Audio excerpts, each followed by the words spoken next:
नमस्कार दोस्तों। मैं नेमीचंद आप सभी का स्वागत करता हूं वाईफाई श्री राम के यूट्यूब चैनल पर। आज हम पढ़ेंगे करंट जीके की कड़ी के अंदर 18 अक्टूबर का करंट जीके।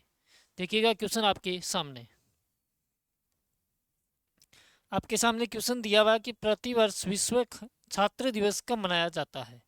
आपको विश्व छात्र दिवस के बारे में पूछा जा रहा है। देखिएगा,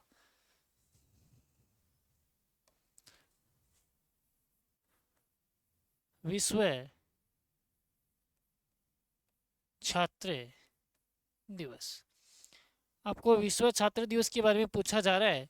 तो विश्व छात्र दिवस की बात करें तो विश्व छात्र दिवस मनाया जाता है 15 अक्टूबर को। कब मनाया जाता है?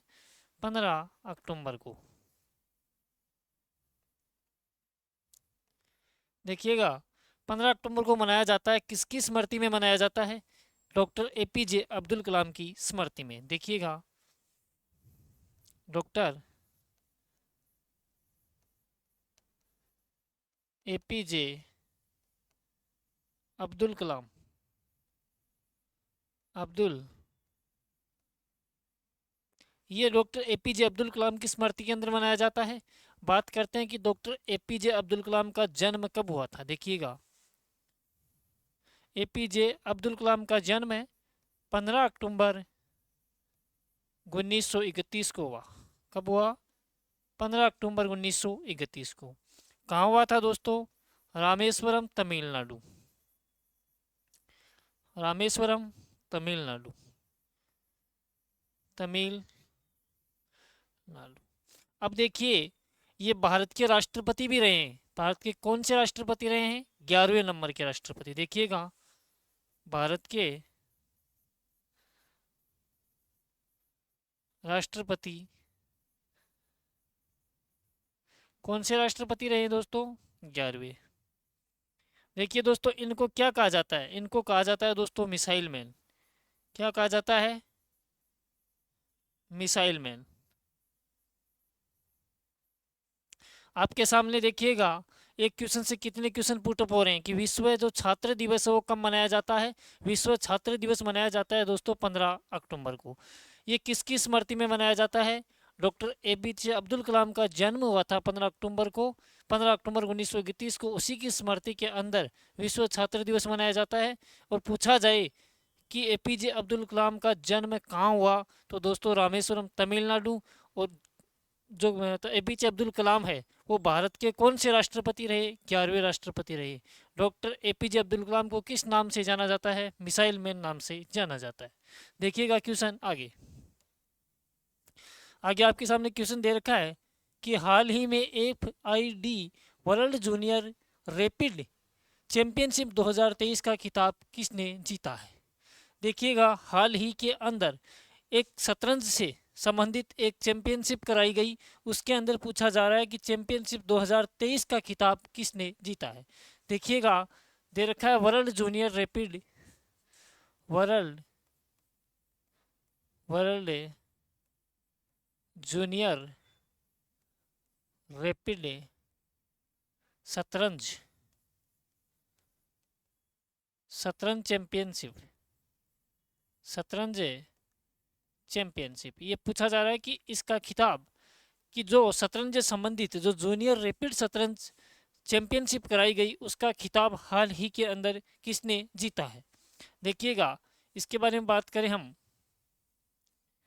तो बात करते हैं कि इसका खिताब जो जीता है, ये जीता है रौनक साधवानी ने। किसने जीता है? रौनक साधवानी। रौनक साधवानी। देखिएगा, इसका खिताब जो जीता है वो रौनक साधवानी ने जीता है। और रौनक साधवानी कहाँ की निवासी है दोस्तों? यह निवासी है महाराष्ट्र के। कहाँ की? महाराष्ट्र की। एक क्वेश्चन याद रखना कि यह खिताब जीतने वाली रौनक साधवानी महाराष्ट्र की सबसे कम उम्र की ग्रैंड मास्टर है। देखिएगा, ये खिताब जीतने वाली ये खिताब जीतने वाली जीतने वाली महाराष्ट्र की सबसे महाराष्ट्र की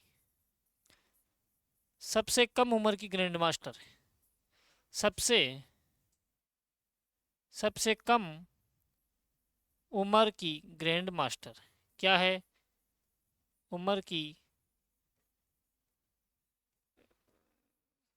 देखिएगा, ये जो खिताब इन्होंने जीता है रैपिड जूनियर जो शतरंज का चैंपियनशिप का, ये जीतने वाली महाराष्ट्र की ये सबसे छोटी उम्र की क्या है, ग्रैंड मास्टर है। देखिएगा इन्होंने कैसे जीता है। इसके बाद हम बात करते हैं कि इन्होंने इन्होंने 8 राउंड जीतकर 8 राउंड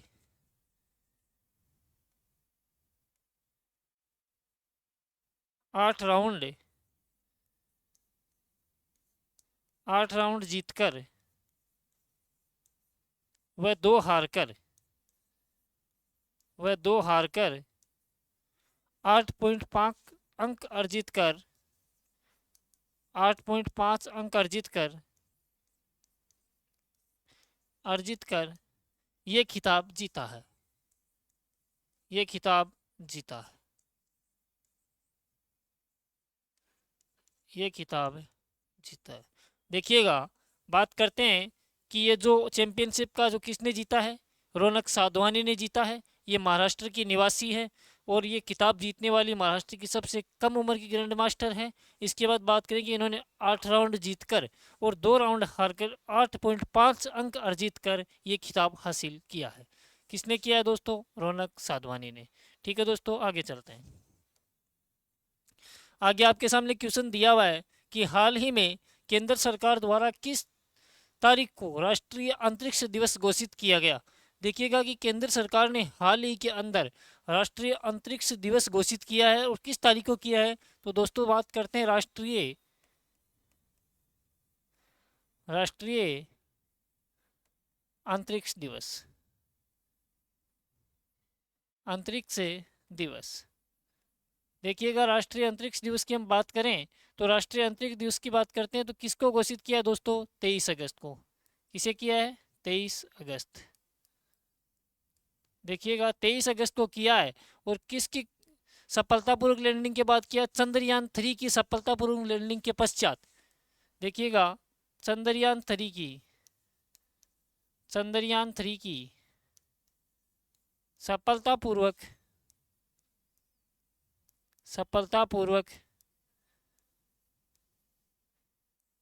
लैंडिंग के पश्चात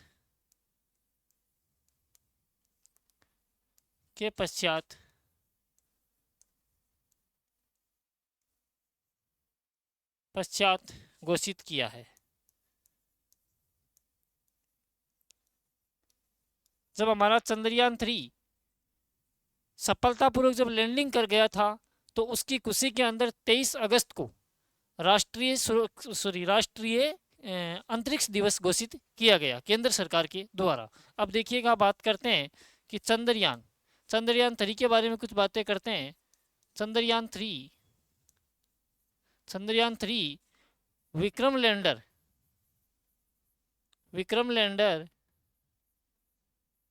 प्लस प्रज्ञान रोवर एक साथ चंद्रमा की सतह पर उतरे थे। एक साथ चंद्रमा की सतह पर उतरे थे। चंद्रमा की सतह पर उतरे थे। सतह पर उतरे थे। देखिएगा इसी के साथ बात करते हैं। इसी के साथ चंद्रमा के दक्षिणी ध्रुव पर उतरने वाला दक्षिणी ध्रुव पर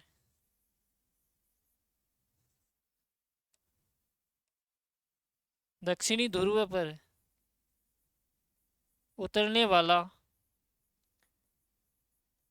भारत प्रथम देश है। भारत प्रथम देश है।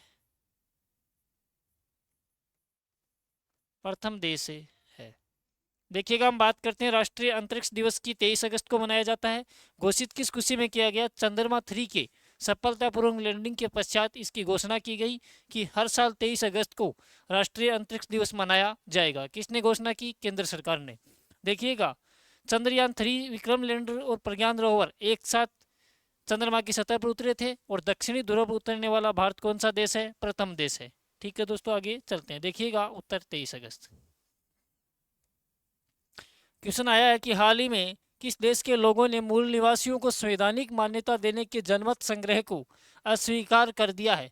कि हाल ही में किस देश के लोगों ने मूल निवासियों के संविधान मान्यता देने के जनमत संग्रह को अस्वीकार कर दिया? देखिएगा, वहां पे एक जनमत संग्रह का मतदान करवाया गया था कि वहां के मूल निवासियों को संवैधानिक मान्यता दी जाए, लेकिन उसके मतदान के अंदर 60% लोगों ने नहीं का विकल्प चुना। देखिएगा, आगे बात करते हैं। जनमत संग्रह, जनमत संग्रह, संग्रह मतदान, यह मतदान करवाया गया। कहाँ करवाया गया दोस्तों? ये करवाया गया दोस्तों ऑस्ट्रेलिया के अंदर। कहाँ पे करवाया गया? ऑस्ट्रेलिया के अंदर, ऑस्ट्रेलिया के अंदर।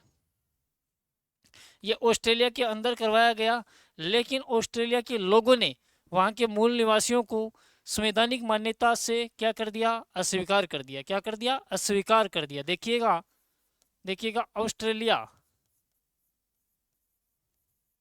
ऑस्ट्रेलिया की आबादी का, ऑस्ट्रेलिया की आबादी का मूल निवासी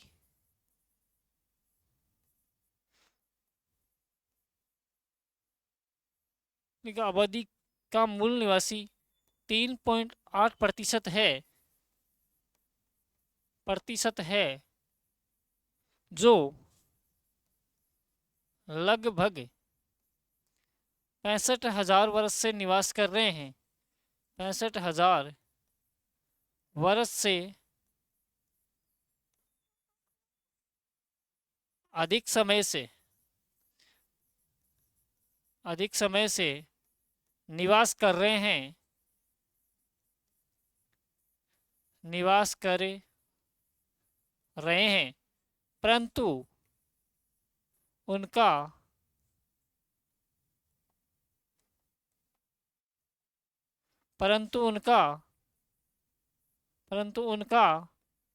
संविधान में कहीं उल्लेख नहीं है। संविधान में कहीं उल्लेख नहीं किया हुआ है।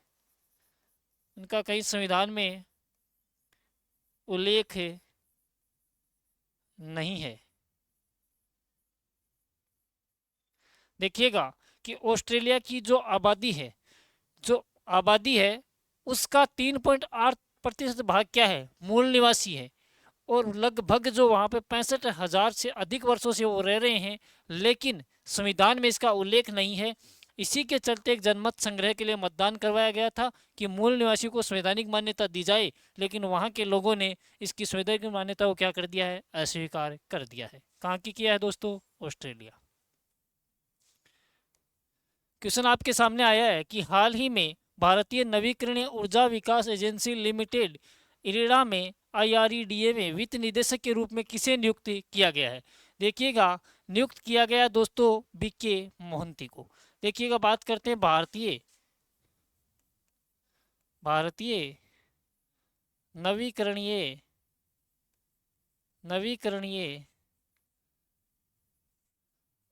ऊर्जा विकास एजेंसी, ऊर्जा विकास एजेंसी।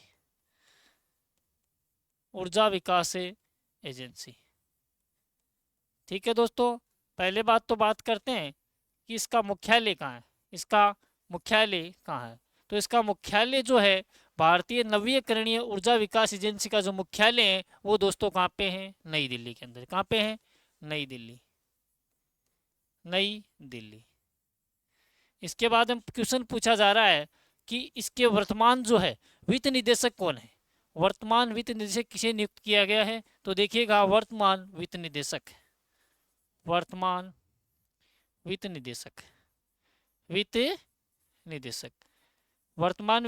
की बात करें तो देखिएगा, वर्तमान वित्त निदेशक जो नियुक्त किया गया वो किया गया है BK मोहंती।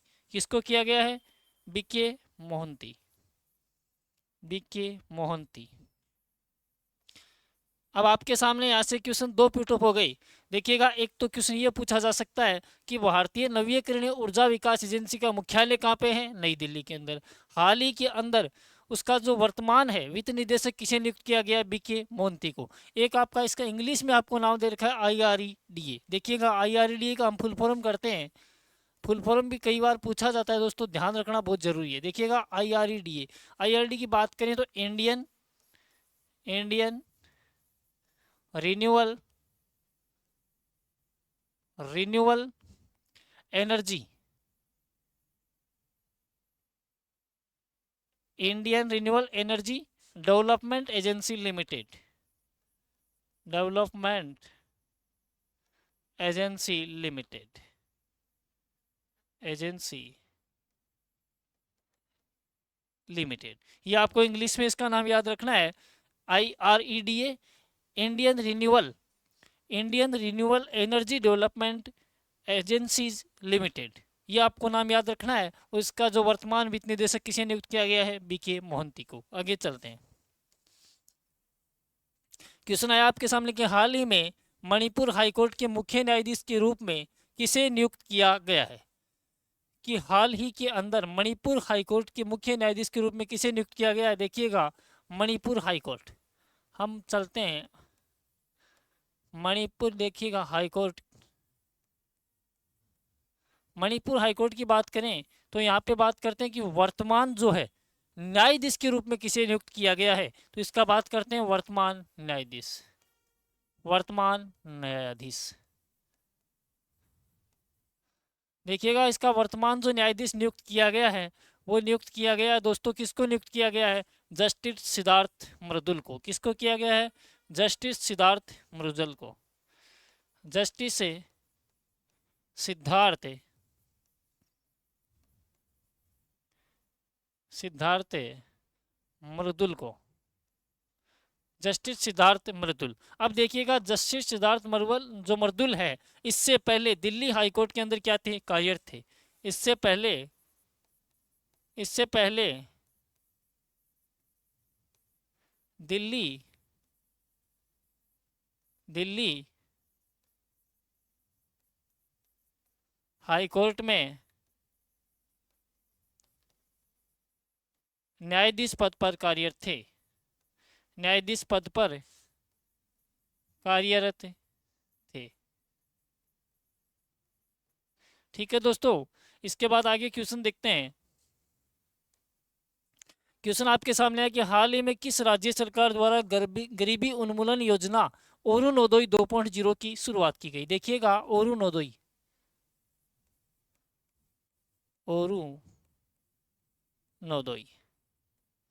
अरुणोदय 2.0। अब देखिएगा क्वेश्चन आपसे पूछा जा सकता है कि अरुणोदय 2.0 है क्या? तो आप याद रखना कि गरीबी उन्मूलन योजना क्या है? ये गरीबी उन्मूलन योजना, गरीबी उन्मूलन योजना, उन्मूलन योजना, ये क्या है? गरीबी उन्मूलन योजना।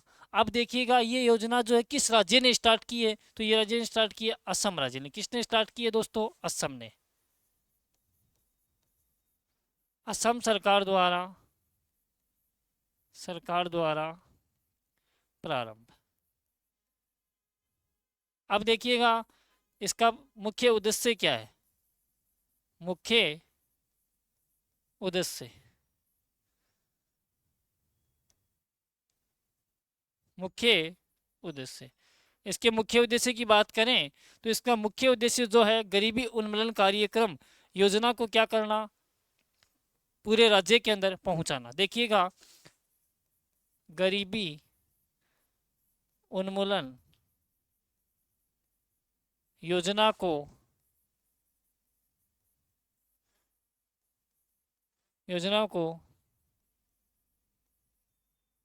कार्यक्रम के माध्यम से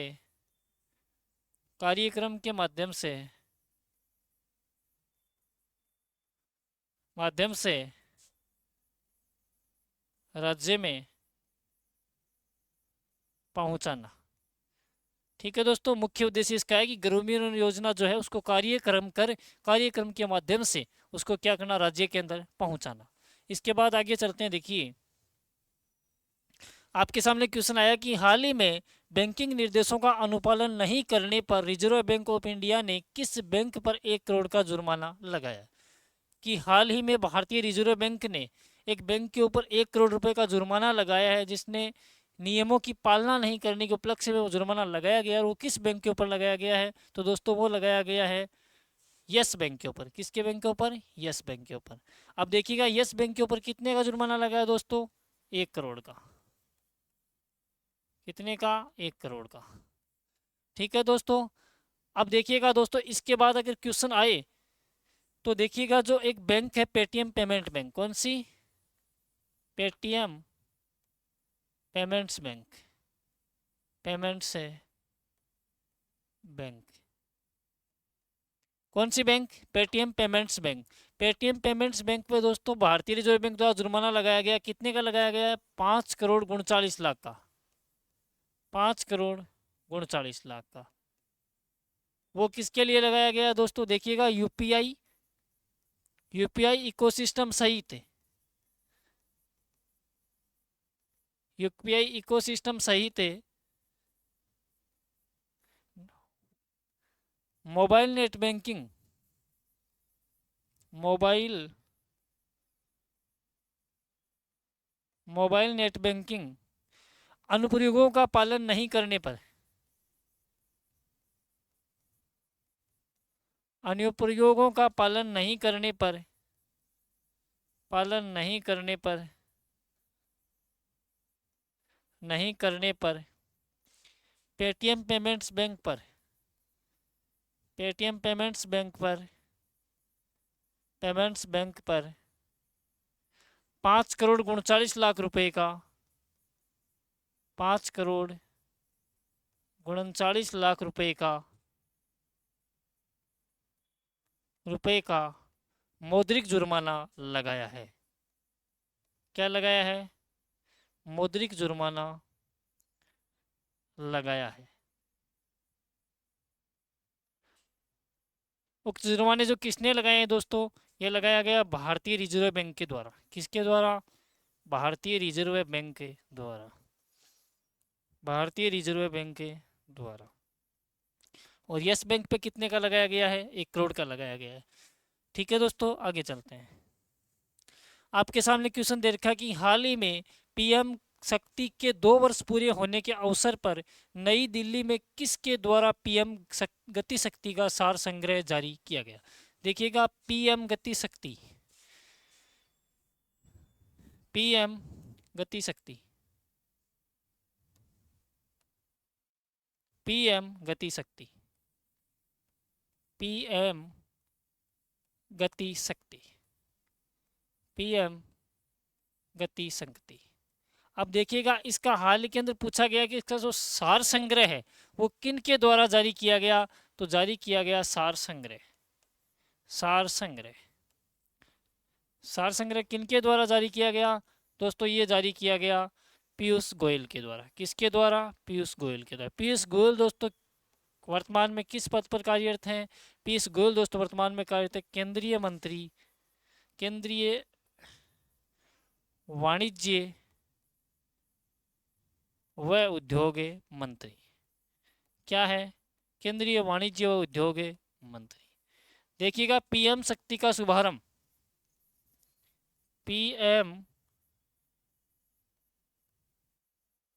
पीएम शक्ति की जो लॉन्चिंग है, पीएम शक्ति की लॉन्चिंग जो 13 अक्टूबर 2021 को की गई, 13 अक्टूबर 2021 को की गई, अब देखिएगा नोट, पिछले 2 वर्षों में, पिछले 2 वर्षों में 7,000 एक्सप्रेसवे